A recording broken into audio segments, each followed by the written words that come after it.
আসসালামু আলাইকুম বন্ধুরা, আশা করি আপনারা সকলেই ভালো আছেন আর আপনারা শুনছেন ইসলামিক গল্পের আসর। বন্ধুরা, আজকের এই ভিডিওতে আমরা হজরত মুসা আলাইহিস সালামের সময়ে বনি ইসরায়েলের একজন ব্যক্তির জাহান্নাম নিশ্চিত ভেবেও আল্লাহর ওপর ভরসা করার ঘটনাটি বলতে চলেছি।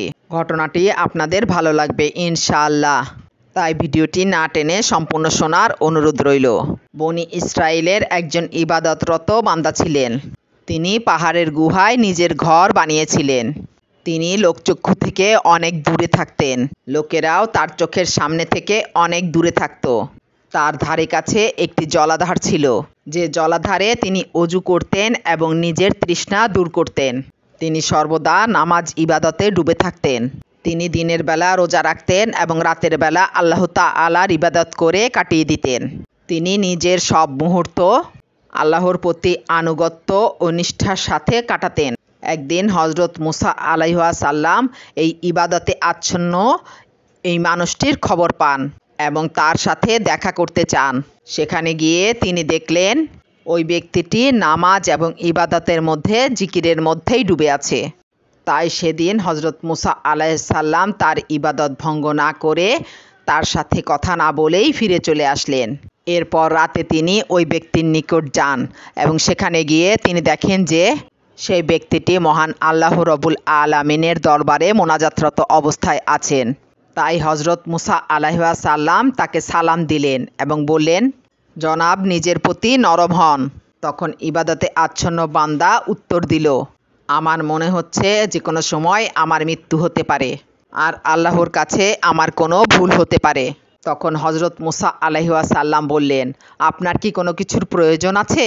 তখন ইবাদতে আচ্ছন্ন বান্দা জানালেন, এখন আমার কাছে আল্লাহ ব্যতীত, আল্লাহর খেদমত ব্যতীত আর কোনো কিছুরই প্রয়োজন নেই এবং আমার এই ফরিয়াদ আল্লাহ তাআলার কাছে পৌঁছে দিবেন যেন আমাকে তার খেদমতে মগ্ন রাখেন।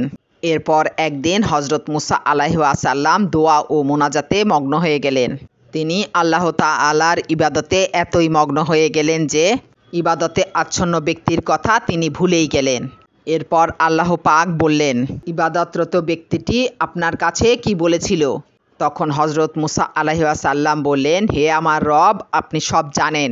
তিনি আপনার সন্তুষ্টি কামনা করেছেন এবং এটাও অনুরোধ করেছে যে তার পুরো জীবন আপনাকে মনে করে কাটিয়ে দিতে পারে, এমনকি সে যদি আপনার দরবারে হাজির হয় তবুও। তখন আল্লাহ তাআলা হজরত মুসা আলাইহিস সালামকে ফরমান করলেন, তুমি ওই ইবাদতে আচ্ছন্ন ব্যক্তির কাছে যাও। সে দিন রাত যত ইবাদত করার করে নিক, কিন্তু অবশ্যই সে একজন জাহান্নামী, কারণ আমার কাছে তার নাম গুনাহগারের কাতারে লেখা আছে। তখন হজরত মুসা আলাইহিস সালাম সেই ব্যক্তির কাছে গেলেন। এরপর আল্লাহ তাআলার সিদ্ধান্তের কথা জানালেন। এরপর ওই ব্যক্তিটি বললেন, সুবহানাল্লাহ, আমি আমার প্রভুর সিদ্ধান্তের খোশ আমদেদ বলছি। সব কিছুই আমার আল্লাহ তাআলার সিদ্ধান্ত মোতাবেক ঠিক করা আছে। তার হুকুমকে কেউই অমান্য করতে পারবে না এবং তার সিদ্ধান্তকে কেউই আটকাতে পারবে না। এই বলে সেই ইবাদত আচ্ছন্ন ব্যক্তিটি জোরে জোরে আর্তনাদ করতে থাকেন এবং বললেন, আমি আমার আল্লাহর সম্মান এবং গৌরবের কসম খেয়ে বলছি, আমি তার কাছ থেকে সরে যাব না এবং তার সিদ্ধান্ত শুনে হতাশ হব না। এখন আমার আল্লাহর প্রতি আরও ভালোবাসা দ্বিগুণ বেড়ে গেছে। পরে যখন হজরত মুসা আলাইহিস সালাম তার দোয়া এবং প্রার্থনায় লিপ্ত হন, তখন প্রার্থনারত অবস্থায় তিনি বললেন, হে আমার রব, আপনার ইবাদতে আচ্ছন্ন ব্যক্তি কি বলেছেন তা আপনি ভালো করে জানেন। তখন আল্লাহ তাআলা বললেন, হে মুসা, আমার সেই বান্দাকে জানিয়ে দাও যে সে জান্নাতি হবে। আমার করুণা তাকে ঘিরে নিয়েছে এবং তাকে এও বলবে যে আমি তাকে ধৈর্য এবং তৃপ্তির পুরস্কার পেয়েছে, কারণ আমার আগের সিদ্ধান্ত শুনে সে সন্তুষ্ট হয়েছিল। সে যদি আকাশ পরিমাণ পাপ করত তবুও আমি তাকে ক্ষমা করে দিতাম।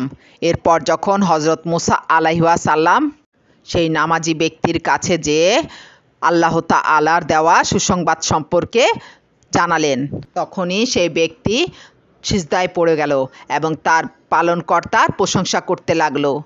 এরপর সে তার জীবন মহান আল্লাহ তাআলার ওপরে ছেড়ে দিল।